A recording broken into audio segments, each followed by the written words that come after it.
स्वयं सहायता समूह में अगर हम पैसा लेते हैं, समूह से उधार लेते हैं, जो बचत आप सभी बहनें करती हैं, तो हमें कितना % ब्याज देना पड़ता है। आज की इस वीडियो में अपडेट बताएंगे। लास्ट तक वीडियो आप सभी बहनें जरूर देखें। चैनल पर यदि पहली बार आई है तो सब्सक्राइब जरूर कर ले, लाइक और शेयर जरूर करें। बात करेंगे स्वयं सहायता समूह में पैसे की ज़रूरत हमें कब पड़ती है? जब हमें छोटी मोटी आवश्यकताओं को पूरा करना होता है, हमारे पास पैसे नहीं होते हैं, तो समूह में जो बचत राशि होती है या फिर सरकार जो भी विभिन्न प्रकार के फंड जारी करती है समूह में, स्टार्टअप फंड, रिवॉल्विंग फंड और CIF फंड हो गया, उसके बाद समूह से CCL भी करवाया जाता है बैंक के द्वारा। तो इन सभी पैसे तो समूह में बहुत सारे मिलते ही हैं, ठीक है। अब जब भी आपको पैसे की आवश्यकता होती है तो आपको उसमें से पैसा लेना पड़ता है। समूह में बैठक होती है, एक प्रक्रिया होती है एक प्रकार से। जब भी बैठक होती है तो उसमें आपको प्रस्ताव लिखना पड़ता है और प्रस्ताव में लिखा जाता है कि हाँ, इन बहन को, इन दीदी को, मान लेते हैं किसी बहन को गाय पालन के लिए पैसे की ज़रूरत है, तो वो 20,000 रुपये या 10,000 रुपये लोन लेती है समूह से, ठीक है।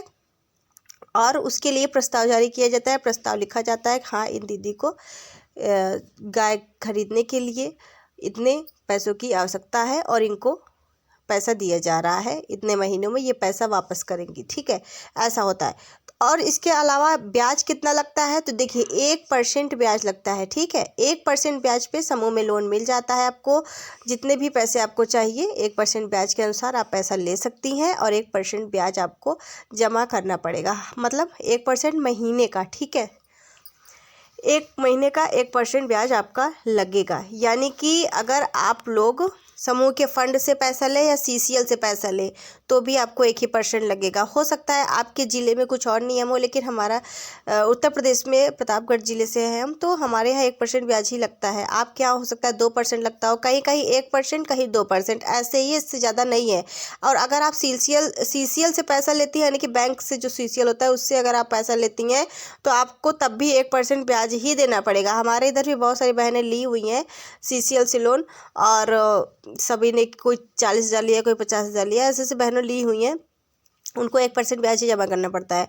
लेकिन अगर आप उस पैसे को नहीं जमा कर पाती हैं तब आपको 7 से 10% तक का ऐसे कुछ ब्याज लगता है, ठीक है। ज़्यादा पैसा जमा करना पड़ेगा।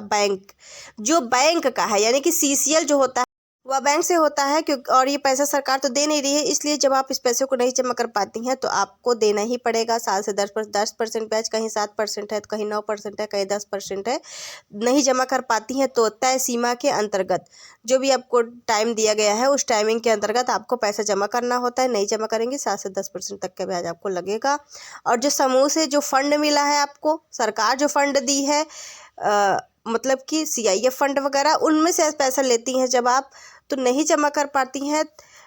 नहीं जमा कर ना पाने के पहले तो वो कारण ही नहीं है, वो तो कोई बैंक तो है नहीं, तो उसमें उतना ज़्यादा दिक्कत नहीं है। लेकिन उसमें ज़्यादा आपको समस्या होती है जो CCL से आप पैसा लेती हैं। और समूह से पैसा लीजिए और अपना काम कीजिए शुरू, क्योंकि समूह में नौकरी से अच्छा रोज़गार है। और बहुत सारी वीडियो भी ऑलरेडी हमने चैनल पर अपलोड की हुई हैं अभी रिसेंट में, ज़रूर देखिएगा और चैनल को सब्सक्राइब कर लीजिएगा। ऐसी अपडेट आपको रोज़ाना मिलती रहेगी। अगर आपके मन में भी कोई सवाल है तो जल्दी से करें कमेंट, अगली वीडियो में आपके सवालों के जवाब ज़रूर मिलेंगे। Thank you.